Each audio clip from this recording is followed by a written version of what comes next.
આજના સ્ટોકની સૌપ્રથમ શરૂઆત કરવા માંગીશ તો નાયકાથી કરવા માંગીશ. તો નાયકામાં એમના જે પ્રી આઈપીઓ રોકાણકાર હતા કે જેમનું નામ છે હરિન્દર પાલ સિંઘ એન્ડ એસોસિએટ, કે 1.4% હિસ્સો અહીંયાથી વેચવા જઈ રહ્યા છે. અને જે બ્લોક ડીલ જે પણ થશે એની કુલ સાઇઝ ₹809 કરોડ આજુબાજુ આપણને જોવા મળી શકે છે.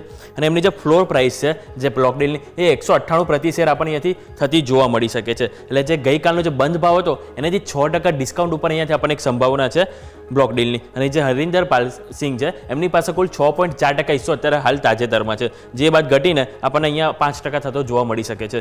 જે બાદ નેક્સ્ટ હું વાત કરવા માંગીશ અંબુજા સિમેન્ટ. એમાં પણ કંઈક આપણને આ રીતનું જોવા મળી રહ્યું છે કે એમના જે પ્રમોટર હતા, પ્રમોટર હોલ્ડર ઇન ઇન્વેસ્ટમેન્ટ, કે જેઓ 2.84% હિસ્સો અહીંયાથી વેચવા જઈ રહ્યા છે. અને જે કુલ ₹4,200 કરોડની આ બ્લોક ડીલ થતી આપણને જોવા મળી શકે છે. અને સાથે સાથે આ જે બ્લોક ડીલ છે એની જે ફ્લોર પ્રાઇસ છે એ ₹600 પ્રતિ શેર આપણને થતી જોવા મળી શકે છે. અને જે કરંટ પ્રાઇસ એટલે કે હાલનો જે ભાવ છે એનાથી 5% ડિસ્કાઉન્ટ ઉપર આપણને એક બ્લોક ડીલ થશે. અને જે આજે હોલ્ડર ઇન ઇન્વેસ્ટમેન્ટ છે એમનો કંપનીમાં કુલ આપણને 50.9% હિસ્સો આપણને જોવા મળી રહ્યો છે. એટલે અંબુજા સિમેન્ટ અને નાયકા આ બંનેમાં આપણને એક બ્લોક ડીલ થતી જોવા મળી શકે છે, જે આપણે ધ્યાન પર રાખીશું. જે બાદ હું વાત કરવા માંગીશ તો હિન્ડાલ્કોની. તો હિન્ડાલ્કો આપણે એટલે ધ્યાન પર રાખવું છે કારણ કે કંપનીના મેનેજમેન્ટ તરફથી ઘણી એવી અપડેટ આવી છે. એમને જે કેપેક્સમાં વધારો તેઓ એક્સપાન્શનની પ્લાન કરી રહ્યા છે. તો કંપનીએ કુલ $10 બિલિયન કેપેક્સ વિસ્તરણ માટેની અહીંયાથી યોજના તેઓ જાહેર કરી છે. જે એમના જે ચેરમેન છે કુમાર મંગલા બિરલા, કે જેઓ એજીએમમાં તેઓ જાહેરાત કરી છે. અને જે ખાસ કરીને એલ્યુમિનિયમ અને કોપર એની જે સ્મેલ્ટર્સની ક્ષમતા એવો તો અહીંયાથી વધારશે.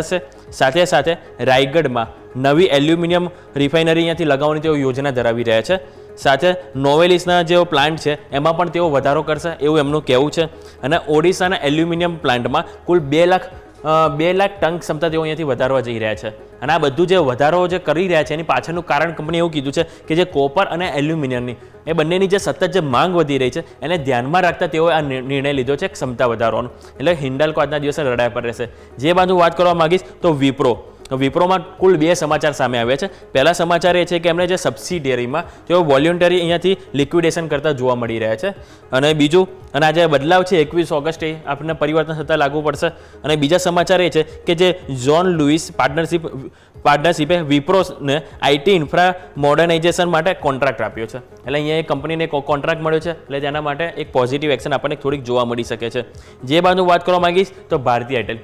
તો ભારતી એરટેલમાં સમાચાર એવા છે કે કંપનીને જે જીએસટી ડિમાન્ડ મળી હતી એમાં ઓછી ઘટાડો જોવા મળ્યો છે. કે જે કુલ 604 કરોડની જે ડિમાન્ડ મળી હતી એ ઘટાડીને 194 કરોડ અહીંયા થઈ છે. આના માટે કંપનીએ અપીલ કરી હતી અને જે એવો નિર્ણય લેવામાં આવે છે જે સીજીએસટી એપેલેટ ઓથોરિટી છે એમના દ્વારા નિર્ણય લેવામાં આવે છે અને જેના દ્વારા તેઓએ જીએસટી ડિમાન્ડ ઘટાડી છે. જે બાદ હું વાત કરવા માંગીશ નેક્સ્ટ બંધન બેંક. તો બંધન બેંકે એક નવું સેવિંગ એકાઉન્ટ લોન્ચ કર્યું છે ખાસ કરીને મહિલાઓ માટે. તેઓ અવની કરીને એક નામ આપ્યું છે, એવું એક સેવિંગ એકાઉન્ટ ઓપન કર્યું છે કે જેમાં ગ્રાહકો માટે રિવોર્ડ પોઈન્ટ લોયલ્ટી પ્રોગ્રામ તેઓ એક લોન્ચ કર્યો છે. અને સાથે સાથે જે આજે ડિલાઇટ પોઈન્ટ છે એ તેઓ ગ્રાહકો એકત્રિત કરીને તેને રિડીમ કરી શકશે એવું એક અપડેટ આપવામાં આવી છે બંધન બેંક તરફથી. જે બાદ હું વાત કરવા માંગીશ ભારત ફોર્સ. તો ભારત ફોર્સની જે સબસિડિયરી કંપની છે કલ્યાણી પાવર ટ્રેન, કે જેમાં તેઓ કુલ ₹105 કરોડનું રોકાણ કર્યું છે, એક અપડેટ છે. જે બાદ પાવર મેક પ્રોજેક્ટ્સ, જેમની ગઈકાલે બોર્ડ બેઠક યોજવામાં આવી હતી, જેમાં બોર્ડે ફાઇનલી એક ઉપર એક બોનસ શેરની અહીંયાથી તેઓએ મંજૂરી આપી દીધી છે. એટલે કે અહીંયા જેની પાસે જે શેર હશે એમાં તેઓને ડબલ થતા અહીંયાથી જોવા મળી શકે છે બોનસ શેર. જે બાદ હાલ જે તાજેતરમાં લિસ્ટિંગ કંપની હતી એકમ્સ ડ્રગ્સ એન્ડ ફાર્મા, એની વાત કરવા માંગીશ તો એ કંપનીને જે સબસિડિયરી પ્લાન્ટ હતો એમનું જે બીજું યુનિટ હતું પ્લાન્ટમાં એનું તેઓ કામકાજ ફાઇનલી અહીંથી શરૂ કરી દીધું છે. અને જે પ્લાન્ટ છે એમાં ખાસ કરીને જે આંખ અને કાન એના જે ડ્રોપ્સ હોય એનું ઉત્પાદન કરવામાં આવે છે.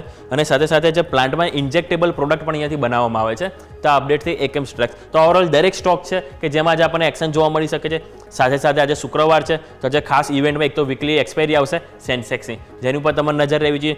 જે બાદ આજે મેઇન ઇવેન્ટ રહેશે જે ગ્લોબલ તરફથી, કે જેની સૌ કોઈની નજર છે ગ્લોબલ બજારની, કે જે છે જેરોમ પોવેલની જે સ્પીચ છે આજે રાત્રે 7:30 વાગે, જેની ઉપર તમારે નજર હોવી જોઈએ. બીજું 12:30 વાગે બેંક ઓફ ઇંગ્લેન્ડના ગવર્નરની પણ સ્પીચ છે, જેની ઉપર તમારું ફોકસ રહેવું જોઈએ. અને ભારતના આજે ડિપોઝિટ અને લોન ગ્રોથના આંકડા પણ આવવાના છે. તો આ દરેક ઉપર તમારે આજે નજર હોવી જરૂરી છે. તો ઓવરઓલ દરેક સ્ટોક છે અને ઇવેન્ટ છે કે જેના કારણે આજે આપણો જે વીકેન્ડમાં જઈ રહ્યા છે ફાઇનલી, તેમાં આપણને એક મોટી એક રોમાંચ જોવા મળી શકે છે. Over to yes.